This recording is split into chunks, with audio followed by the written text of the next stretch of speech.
오늘은 예수님의 이야기 가운데서 치유하시는 것에 관한 이야기입니다. 그런데 우리가 특별히 치유 그러면요, 이게 참 오해의 소지도 많고 굉장히 위험합니다.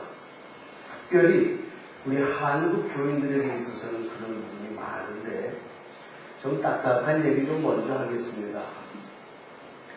믿음으로 해야 되느냐 아니면 생각해서 해야 되느냐, 그래서 신앙과 이성 이런 얘기 많이 합니다. 그러다 보니까 간단하게 얘기하면 이거 병원에 가야 되는 거냐 기도해야 되는 거냐, 이런 양갈래 길에서 뭘 하나를 선택해야 된다고 생각하는 사람들도 있습니다. 그런 사람들도 있습니다. 내 몸 낫게 하기 위해서 기도원에 들어간다. 그리고는 의사로부터 받아왔던 약들 다 갖다 버리고, 아궁이가 집어던져 버리고 하나님한테 매달린다. 물론 그래야 될 경우도 있습니다. 정말로 이거는 의사가 포기하고 하나님 외에는 어디 매달릴 다른 곳이 없을 때는, 좀 속된 표현이지만 이판사판으로 하나님한테 뭐 아니면 보다 매달려야 될 경우가 있습니다. 그러나 그런 중병이 아닌 일반적인 아픔일 경우에는 의술의 도움을 받는 건 죄 아닙니다. 의사들 중에서도 기도하고 신앙으로 사는 의사들이 있고요. 약 만드는 사람도 하나님 좋은 약 만들기 원합니다 하면서 신앙으로 약 만드는 사람이 있습니다. 이거냐 양갈래길 선택하는 거, 이건 절대로 잘못된 것이고, 굳이 나누자면 세 가지가 있습니다. 하나님께 매달려야 될 경우, 이건 진짜 믿음으로 처리하는 거죠. 그 다음에 하나님한테 여쭤볼 것 없이 내 머리로 생각해서 해야 되는 경우, 이거 죄 아닙니다. 이럴 때도 있습니다. 그리고 세 번째로는 생각도 하면서 기도도 해야 될 경우가 있습니다. 하나님한테 매달려야 될 중요한 경우, 신앙적인 결단을 하는 겁니다. 하나님, 이건 어떻게 해야 됩니까 하고 매달릴 때, 이럴 때는 뭐 금식을 하면서라도 기도해서 문제를 풀어가는 겁니다. 그런데 기도 안 해도 될 때가 있습니다. 지금 제가 목마릅니다. 하나님, 제가 목말라 죽겠습니다. 그럴 것 없이, 그런 기도할 필요 없어요. 생수 하나 사 먹으면 됩니다. 이렇게 물 마시든지. 기도할 필요 없는 거예요. 이거 그냥 물 먹으면 되는 거예요. 하나님, 목마릅니다. 옆에 물 떠다 준 거 있잖아. 그럼 먹으면 되는 거. 이거는 기도할 거 아닙니다. 그러나 이제 기도도 하면서 생각도 해야 되는 거. 하나님, 교회를 지어야 되겠습니다. 이건 기도만 할 문제가 아니라 이 땅에서 건축을 할 건지, 어떤 식으로 지을 건지, 상층을 할 건지, 지하를 팔 건지, 이건 하나님 어떻게 지을까요? 설계도 하나 그려서 떨어뜨려 주십시오. 그거 아닙니다.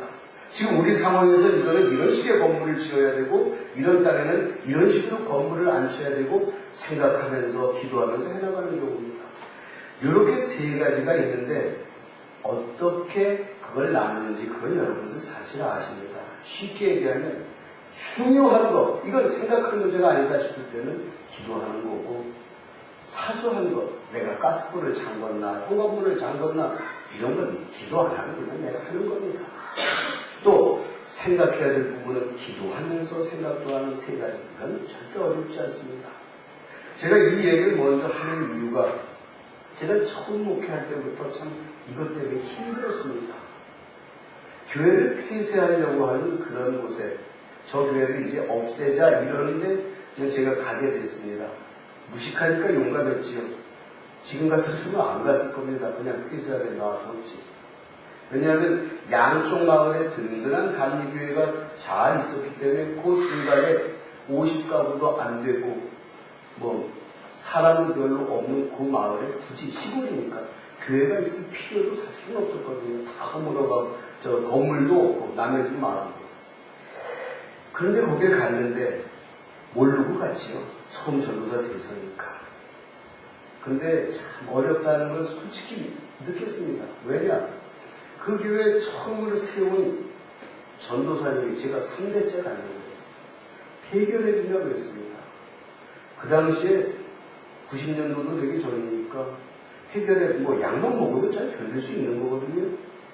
근데 이분이 난 하나님의 종이다, 약 안 먹고 기도로 고친다. 그러면서 약을 안 잡섰어요. 약 안 잡수고 버티면은 잘못되는 거지. 그 가보니까 동네 사람들이 하는 얘기가 하나님이 지 종도 못 고쳤다. 이 소리를 대놓고 그러는 겁니다. 거기서 또 말 잘못하면은 나중은 후임 목회자가 전임 목회자 욕하는 게 되니까 이건 말도 함부로 못하겠고 속에서는 아니다 싶은데 아니라고 말도 못하고 얼버무리고 그냥 있었습니다. 이제 그분을 비난하려고 하는 것보다는 뭐 실수 없는 목사가 어디 있습니까? 그러나 우리가 잘 생각해야 되는 게 하나님께서는 여러 가지 방법으로 우리에게 역사하시는데 꼭 한 가지 방법, 네가 기도해야 내가 병 고쳐준다. 요 한 방법이 아니라 어떨 때는 의약품으로 아니면 다른 의술로 다른 이유로 고쳐주실 수도 있다는 거.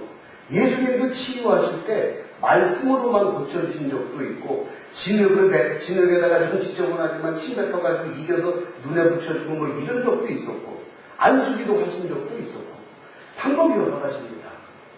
전능하신 하나님을 하나님 꼭 이 방법으로 고쳐놓으세요 이렇게 제안하는 거 하지 말고요. 하나님의 치유를 받아들이고 싶은 분이라면 하나님의 치유 역사가 어떻게 일어났는지 잘 알 필요가 있습니다. 건설해서 돈 벌 사람은 건설이 어떻게 돌아가는지 알아야지. 저 같은 사람은 백날 태어나도 건설로 돈 못 법니다. 뭘 어떤 식으로 돌아가는지 알아야지. 저 같은 사람은 장사 성공 못합니다. 장사가 어떻게 되는지 뭐 어려서부터 들은 얘기가 있으니까 뭐 하나도 모릅니다. 고등학교 때 상업 시간이 제일 싫었는데 복잡하고 어려워서. 은혜 받을 사람은요 은혜에 대해서 알아야 되는데 무턱대고 아는 은혜가 아니라 내가 치유받아야 되겠다 싶으면은 치유에 관해서 알고 있는 사람이 치유받을 가능성이 높습니다. 조금 무식하게 그냥 열심히 기도만 하면 되지. 물론 그렇게 될 때도 있습니다만 그것보다는 알고 하는 일이 유리할 겁니다. 오늘 세 가지 예수님의 이야기를 할 겁니다. 첫 번째는 문둥병자의 이야기입니다.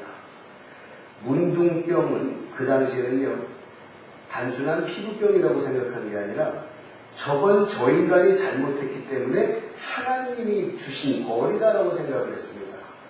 그러니까 고치려고 생각도 안 했어요. 이건 하나님이 주신 병인데 어떻게 인간이 약으로 고쳐?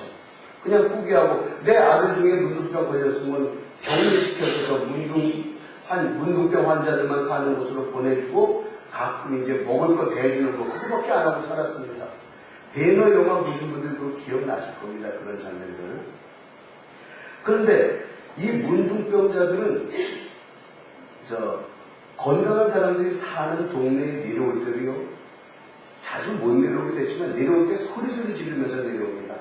왜냐하면 나 문둥병 걸렸으니까 당신을 피해 있어. 병 전염되지 않게 이런 뜻으로. 나는 문둥병에 걸렸습니다.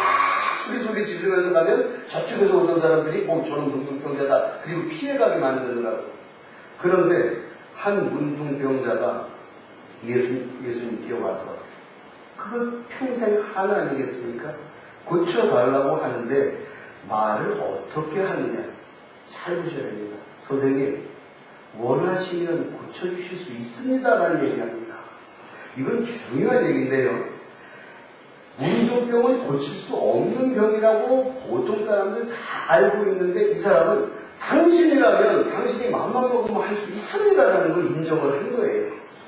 예수님이 그 부분에 대해서 이걸 알고 있네 하고 놀라셨습니다. 그거 하나는 잘했는데 또 못한 건 뭐냐? 원하시면 이라는 단어입니다. 예수님이 하신 일을 크게 세 가지로 나누면 가르치신 일, 그리고 복음을 전파하신 일, 그 다음에 고치신 것, 치유하신 일, 이 세 가지입니다. 예수님의 주종목 중에 하나가 고치는 거고 예수님의 주된 관심색 중에 하나가 사람 고치시는 거라는 걸 안다면 원하신다면 이런 소리를 하면 안 되는 거죠. 당연히 원하고 계신다는 걸 알아야죠. 근데 겸손한 표현일 수도 있을 겁니다. 이 사람은 선생님 원하시면 고치실 수 있지요 하고 부탁을 합니다. 그때 예수님께서 그 사람의 믿음을 보시고 고쳐주십니다. 기적이 일어나는 겁니다. 근데 여러분, 치유에 대해서 잘 알아야 될 것은요, 예수님이 말씀 한마디로 그 병을 고치는 것, 어찌 보면 자연 법칙에 어긋나는 것일 수도 있을 겁니다. 나인성 과부 죽었던 외아들 살려주시는 그런 경우, 한 번 사람이 죽었는데 그래도 다시 살려놓으시나, 그렇게 보면 뭐 어느 집안엔 아버지 돌아가신 거, 남편 죽은 거 안 슬픈 사람이 여기서 그거 다 살려주셔야지, 할아버지, 증조할아버지까지 이럴 수 있잖아요. 물론 특별한 경우에는 주님께서는 자연 섭리까지 조금 누르시면서 역사하시는 경우가 있습니다. 근데 주님의 치유에 대해서 아셔야 될 거는요, 자연 섭리를 가끔 거슬리는 경우는 있습니다만 그건 자주 쓰시는 게 아닙니다. 예를 들면 60대 노인이 나 20대 처녀 때 피부를 주시옵소서, 그 기도 100년에도 안 들어주실 겁니다. 정말 특별한 경우 죽어가는 사람 간절히 기도해서 살아나는, 이렇게 남들이 인정할 만한 그러한 일은 가끔씩 있지만, 하나님, 나 지금 나이가 70인데 20대 체력을 회복시켜달라고, 이러한 기도는 죽었다 깨어나도 이루어지지 않을 겁니다. 우리의 병 고침에 대해서 예수님은 제대로 기능하지 못하는 걸 기능하게, 피가 안 도는 걸 돌게 한다든지, 걷는 게 힘들었던 거 걷게 해주신다든지, 이런 기능 회복 같은 건 하시고, 물론 가끔씩 자연 섭리도 조금 누르기는 하시지만, 하나님의 섭리에 대해서 너무 장난삼아 마치 마술램프에다가 빌면 뭐든지 이루어지는 것처럼 잘못 생각하는 건 절대로 신앙이 아닙니다. 두 번째 이야기 하나 또 보십시다. 백부장의 하인입니다. 백부장이 뭡니까? 100명의 부활을 거느린 사람입니다. 근데 여기서 고침받은 사람은 백부장의 하인이에요. 잘 보셔야 될 거는요, 백부장은 로마의 관리입니다. 지금 잘 나가고 있는 나라 로마에서, 물론 고급 공무원까지는 아니지만 그래도 힘 좀 쓰는 자리에 있는 사람입니다. 근데 그 집 하인이 중풍에 걸렸습니다. 근데 이 백부장이 예수님한테 사정을 하는 겁니다. 내 하인 하나 고쳐달라고. 3대 독자 외아들 고쳐달라고 사정한다면 이해가 돼요. 근데 지금 백부장은 로마에 잘 나가는 관리, 그리고 예수님은 이 로마가 다스리고 있는, 지배당하고 있는 나라의 33살짜리 젊은 사람. 그러면 백부장이 예수님한테 이렇게 고개 숙인다는 거, 이거 쉬운 거 아닙니다. 그런데 고개를 숙였습니다. 그것도 외아들 살려달라는 것도 아니고 자기 집의 하인. 그 당시에 하인은요, 그냥 말할 줄 아는 가축 정도에 불과했습니다. 죽으면은 내 경제적인 손해만 있는 거지, 인격적인 거 대접받지 못했습니다. 그러고 보면 고침받은 백부장의 하인은요, 주인 잘 둬서 사는 겁니다. 보통 주인 같았으면 그냥 중풍으로 고생하다 죽었습니다. 사람도 큰 사람 곁에 있으면 혜택을 봅니다. 뭐 나무는, 큰 나무 밑에 있는 나무들은 죽는다 그러지만, 사람은 큰 사람 밑에 있으면 혜택을 보는 겁니다. 여러분들이 주변 사람을 살릴 수 있는 큰 사람, 큰 나무 같은 사람 되시기를 간절히 부탁드립니다. 그게 제가 강조했던 복의 근원입니다. 저 아버지 덕에 자식들이 조금 잘못됐는데도 제게 왔고, 저 기도하는 어머니 덕에 자식들이 좀 잘못됐다 돌아왔고, 그 엄마가 예수까지 안 믿었더라면 그 집안 끝났어. 그 남자 지가 성실해서 사업자 했나? 그 아내가 기도 안 하고 그랬으면 그 사람 성실한 거 가지고도 끝냈어. 성실하게 사업 망한 사람 한둘입니까? 많잖아요. 이제 여러분들은 이 백부장처럼 별 볼 일 없는 하인까지도, 특별한 관계, 피로 맺어진 관계 아닌데도 사랑을 베풀 줄 아는 그러한 너그러운 마음이 꼭 있게 되길 간절히 바랍니다. 이 두 가지 얘기만 먼저 본다면, 예수님이 병 고치실 때 고쳐달라고 그러는 사람의 믿음이 좋을 때 고쳐주시는 거야. 그것도 아닙니다. 첫 번째 문둥병 환자는 믿음이 좋아서 고침받았지만, 두 번째 백부장의 하인은 믿음 있는지 없는지도 몰라요. 다만 이 사람의 주인이 믿음이 좋았습니다. 어느 정도로 좋았느냐? 내 하인이 아픕니다. 그래서 예수님이 가서 고쳐주려고 했더니 왜 우리 집까지 오십니까? 그냥 여기서 말씀만 하시면 됩니다. 저도 제 아랫분들한테는 한마디 말하면 딱 알아서 합니다. 뭘 오십니까? 이게 오시면 식사 대접해야 되는 게 부담스러워서 오시지 말라 그런 걸까요? 아닙니다. 진짜 장난삼아 하는 얘기로 업계 최고 믿음이었습니다. 예수님이 깜짝 놀랐죠. 어떻게 이스라엘 사람도 아닌 외국인 로마 사람한테 이런 훌륭한 믿음이 있을 수 있을까?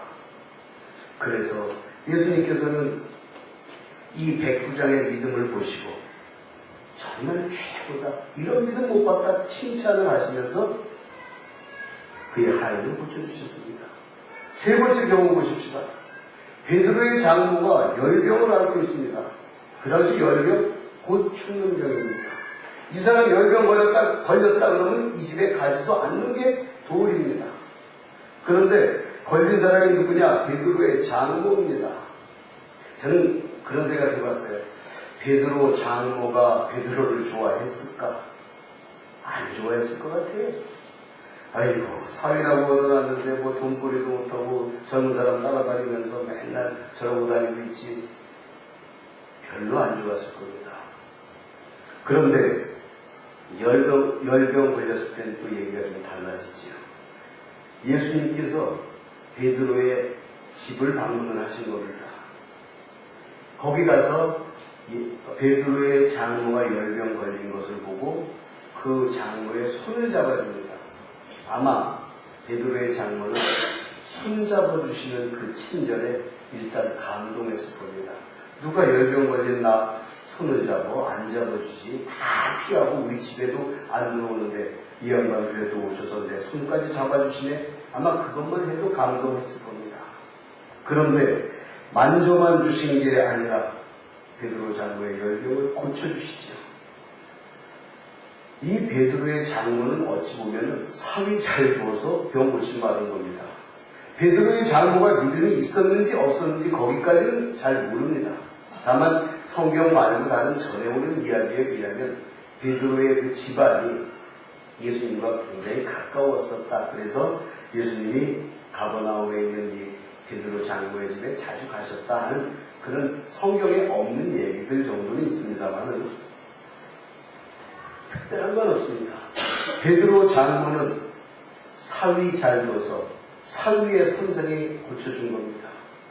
우리도 자식 잘 둬서 무언가 덕을 좀 봐야 될 텐데 우리가 흔히 생각하는 게 아유, 내 자식 대통령 되면, 내 자식 판검사 되면, 내 자식 대그룹 회장 되면 이 정도 생각만 합니다. 요걸적으로 얘기하면 내 자식이 높은 자리에 올라가서 힘 있는 자리에서 돈 많기를 바라는 겁니다. 솔직히 신앙적인 덕을 보자는 이야기들은 별로 없습니다. 그러나 이 베드로의 장모는 사위가 바른 일을 하고 있기 때문에 그 스승의 덕을 본 겁니다. 저는 그런 의미에서 여러분들이 딸, 자식 잘, 아들, 딸, 자식 잘 둬서 덕보는 부모들 되시기를 간절히 원합니다. 여러분 덕을 여러분의 자녀도 봐야 됩니다.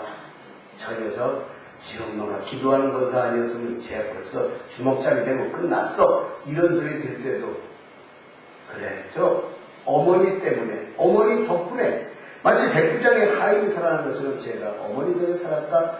여러분 이렇게 자녀에게 덕을 끼치는 부모도 돼야 되지만 자식 덕도 봐야지요. 자식 덕도 보고 아이고 내 자식 믿음 생활 잘하더니 내가 그 덕 보는구나, 이런 고백도 해야지. 나는 언제나 자식 덕 한번 보나, 그것도 참 박복한 것일 겁니다. 이제 여러분의 가정은 부모는 자식 덕 보고 자식은 부모 덕 보면서 서로 하나님의 은총을 많이 받는 그런 집안 되시기를 간절히 축원합니다. 여기서 베드로의 장모가 고침받고 나서 뭐 했습니까? 바로 예수님께 수종들었다, 예수님을 도와드렸다 하는 그런 얘기가 나옵니다. 맞습니다. 이거 참 잘한 겁니다. 고쳐주셨으니까 고맙습니다 하고 감사하는 것. 꼭 금전적인 사례만을 얘기하는 거 아닙니다. 금전적인 사례는 어쩌면 중요하지 않습니다. 예수님이 10명의 문둥병자를 고쳐주셨을 때의 이야기 기억하시면 좋습니다. 10명을 고쳐주셨는데 9명은 그냥 제 길로 갔고 1명만 돌아와서 선생님 고맙습니다 하는 얘기를 합니다. 고맙습니다라는 그 말 굉장히 중요합니다. 근데 우리는 나 하나가 특별한 일로 고침받았을 때는 그래도 합니다만은 나 말고 다른 사람도 같이 고침받았을 때는 별로 안 하죠. 그리고 내가 고침을 받아도 뭐 예수님이 뭐 특별히 비싼 약재를 쓰신 것도 아니고 손 한번 잡고 뭐라고 웅얼웅얼 기도라는 거 안 믿는 사람들이 보면 눈 감고 떠오르는 거 아닙니까? 죄송한 얘기지만 안 믿는 사람들이 봤을 때는 저 양반 눈 감고 뭐라고 웅얼웅얼 하고 열심히 막 소리 지르더니 병 났다. 그러면은 뭐 특별히 감사할 거 있어? 인사 방풀이 쓴 것도 아니고 이런 생각하기 쉽습니다. 우리 잘 생각하십시다. 예수님께서 어떤 방법을 쓰셔서 여러분을 고쳐주셨든 고쳐주신 것에 감사해야지. 하나님 선생님 재력이 별로 안 들어갔잖아요. 이거는 틀린 겁니다. 예수님은 베드로의 장모를 손잡아 주시고 고쳐주셨는데 베드로의 장모는 그거 감사해서 예수님에게 수종 들었다고 하는 이 이야기. 이제 이 세 가지 이야기를 가만히 보시면 어떤 경우는 자기 믿음 좋아서 어떤 경우는 주변 사람 잘 둬서 주인 훌륭한 사람 둬서 어떤 경우는 가족 잘 둬서 고침받았습니다. 이 이야기 속에서 볼 수 있는 건 예수님은 어떻게든 고쳐주고 싶으신 거예요. 네 믿음 좋기 전까지는 안 고쳐준다. 네 남편 믿음 좋아질 때까지는 안 고쳐준다. 어떻게든 안 고쳐주시려는 게 아니라 어떻게든 고쳐주고 싶어 하시는 겁니다.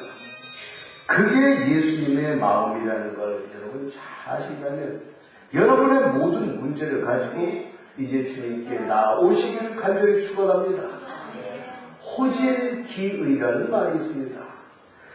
병이 있는데 의원에게 보이기를 꺼린다는 말입니다. 나 여기가 아픈데 이거 얘기하면 그 다음에 약 먹으라고 그럴 테고 수술하자고 그러지 않을까나 별 생각 다 할 수 있습니다. 그리고 사람들은 누구나 자기 아픈 거, 약점 드러내는 거 두려워하고 싫어합니다. 그러나 여러분, 우리가 주님 앞에 뭘 숨깁니까? 숨긴다고 또 숨겨집니까? 안 숨겨집니다. 여러분의 모든 문제를 가지고 이제 주님 앞에 나와서 기도하면서 문제 풀고 생각하면서 문제 풀고 기도하고 생각 같이 하면서 문제 풀어가면서 여러분의 문제를 풀어나가시기를 간절히 바랍니다. 절대 한 가지 방법만 쓰지 마십시오. 다양한 방법 다 써도 신앙 없는 거 아니고 그것도 하나님의 뜻이라는 겁니다. 한때 그런 얘기들 많이 있었습니다. 목사가 좀 아프면은 믿음 없어서 아프다 그러고 교인들도요 사실 그렇습니다. 어디 아프지요? 아프면은 나 여기 아파 소리 잘 안 합니다. 아프면 기도 안 해서 그렇다 그러고 심야기도 안 나와서 그런다 그러고 그러지 않을까 싶은 생각에 아프다는 얘기 못합니다. 여러분 그러지 마십시오. 우리 고깃덩어리 가진 이 인간의 몸뚱이는 조금 무리하고 관리 못하면 아프게 되어 있습니다. 그 자연스러운 일입니다. 그리고 아프다고 하는 것을 이 한국 사람들은 꼭 하나님이 벌 주신 것으로 생각을 해서 몸 아프잖아요. 그러면 김문사 무리했네 그런 소리 하는 게 아니라 잘못한 거 있는 거 아니야? 그럽니다. 사고 납니다. 교통사고 났습니다. 나 피곤했나 봐. 어떻게 당신 운전 잘하는데 그때 긴장을 풀었었어? 왜 피곤했었어? 이런 얘기하는 게 아니라 나 잘다 당기 있겠지. 이런 소리를 자꾸 합니다. 이거 큰일의 짓입니다. 제가 짓이라고 얘기하는 건 이걸 하면 안 되는 겁니다. 그러면은 체력 좋은 사람들은 하나님께 사랑받는 사람들이고 몸에 병이 있거나 체력이 약한 사람들은 하나님이 저주받는 사람이니까 절대 그렇지 않습니다. 여러분의 아프고 힘든 거 주님 앞에 내어놓고 고침 받을 수 있는 여러분 되시기를 부탁을 드립니다. 그리고 이번 주 주보에 좀 충격적인 얘기를 하나 적어놨습니다. 17년 동안 식물 인간으로 있었던 한 청년의 이야기. 읽어보셨겠지만 혹시나 안 읽어보신 분을 위해서 제가 얘기를 해드릴게요. 한 아이가 17년 동안이나 식물 인간으로 누워 있습니다. 그런데 의사들이 아무리 검사를 해도 그럴 만한 이유가 없는 겁니다. 그래서 이제 의사가 못하겠다 그러니까 심리학자들이 심리 상담하는 사람들이 달려드는 겁니다. 뭐가 문제가 있는 거냐. 그러면 이제 아픈 사람은 어차피 말도 못하니까 아픈 사람의 엄마, 아버지, 가족, 형가 불러서 계속 얘기를 하는 거죠. 그래서 전문가들은 얘기하면서 찾아내거든요. 그 사람들 대단합니다. 하다못해 이렇게 하면서 헛기침을 한다든지 물 좀 주세요 딱 그래도요. 그게 속에 거 얘기하려는 사인이라더라고요. 저는 뭐 전문가가 아니니까 거기까지 모릅니다만 머리를 어떻게 긁는다든지 눈동자를 어떻게 굴리면은 저거 무슨 사인이다 그것까지 다 안 돼요. 그러니까 이제 얘기를 들어본 겁니다. 얘기를 들어보다가 그 엄마가 얘기를 합니다. 이 엄마는 어려서 소위 행복한 집안에서 잘 자랐습니다. 성공할 줄 알았죠. 그래서 자기를 이렇게 잘 떠받들어주고 자기를 애를 말로 꼬대하게 해줄 수 있는 그런 남편 만나서 잘 살 줄 알았는데 남편이 조금 무능했던 겁니다. 그러고 나니까 이 여자가 야망 있는 여자가 내 남편 이름 내고는 동창회 나가서도 기죽고 이렇게는 못 살겠다. 아들을 인류로 만들어야 되겠다. 그래서 아들을 인류로 만들어 보려고 했는데 이게 학교에서 받아오는 성적표가 이거 뭐 안 되겠거든요. 인류는 고사하고 중간도 안 되겠습니다. 첫째 아들 포기. 둘째 너한테 힘만 걸었어. 이제 온갖 과외 시켜가면서 요거 좀 어떻게 해보겠다고 달려드는데 이 아들이 학교에서 받은 성적표를 엄마 화장대 앞에서 딱 놓고 뛰어내려가는데 이 성적표가 장난 같은 말도 안 되는 성적표였거든요. 근데 뛰어가던 그 녀석이 2층 계단에서 굴렀습니다. 그때 야망이 가득한 이 어머니가 순간적으로 차라리 죽어버려라 그런 마음을 딱 가졌던 겁니다. 자기 둘째 아들에 대해서. 순간적이지. 그런데 거짓말같이 그때 넘어진 그 아이가 못 일어나는 겁니다. 의사들이 아무리 봐도 계단에서 굴른 거 이 정도 가지고 식물인간 되는 경우가 없고 뭐 하다못해 뇌가 손상이 왔다든지 어디 팔이 부러졌다든지 그런 것도 아니고 도저히 이유를 모르겠다. 그리고 17년 동안 누워 있었어요. 초등학교 다니는 아이가 청년이 될 때까지. 그래도 심리 전문가들이 달려들어서 그 어머니와 얘기를 하다가 그걸 찾아내고 그 어머니한테 네가 네 아들한테 용서를 빌어라. 네가 쟤를 순간적으로라도 죽었으면 하는 마음을 가졌잖아. 그거 잠깐 마음에 짧은 시간에 가진 건데 그게 무슨 효과가 있을까요? 무슨 소리? 그게 몽둥이로 100대 1000대 때려 두들겨 패는 것보다 더 무서운 충격이 됐던 겁니다. 그래서 이 어머니가 야망을 포기하고 그래 내가 너한테 너무 충분이었고 네가 내 야망 못 이루어주는 게 속상해서 순간적으로나마 너 죽었으면 하고 극도의 분노를 가졌었다. 내 너한테 잘못했다고 식물 인간된 아들 옆에서 눈물 뚝뚝 떨구면서 잘못했다고 빌었을 때 17년 동안 누워있던 아이가 일어났습니다. 장난입니까 이게? 우리 마음속에 미운 마음 갖는다는 게 이게 최홍만이 같은 사람이 주먹으로 몇 대 때리는 것보다 훨씬 무서운 겁니다. 여러분 오늘 치유에 대해서 말씀을 드립니다. 여러분 건강하게 사시길 원하시거든요. 그 누구에게라도 미운 감정을 가지고 있는 거 정리하십시오. 물론 쉽지는 않을 겁니다. 다른 사람 가해공소에도 이 사람을 하기 싫다 하는 사람이 있을 수 있습니다. 그러나 조금 냉정해 보십시오. 뱀처럼 교화해 보십시오. 나 건강하기 위해서라도 내가 용서합니다. 그 마음 먹으십시오.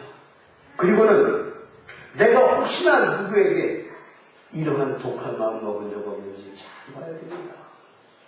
나는 그 잠깐이었는데 아니 잠깐이나 오래되나 마찬가지입니다. 이럴 일 없도록 하나님 내 마음속에서 미움이 사라지게 해달라고 그래서 나도 건강하고 남도 건강하게 해달라고 기도하면서 정말 행복하고 건강한 삶을 여러분 모두가 살게 해주시길 간절히 바랍니다. 그러면서 여러분들 가운데 지금 질병에 고통을 당하고 계시는 분이 있거든요. 주님께 달려들어서 약을 사용하든 기도를 사용하든 어떤 걸 사용하시는지 모르지만 그저 나를 불쌍히 여기시고 고쳐주소서 하는 그 매달리는 기도하면서 여러분의 아픈 부분, 마음이든 몸이든 치유받게 되기를 주님의 이름으로 간절히 축원합니다.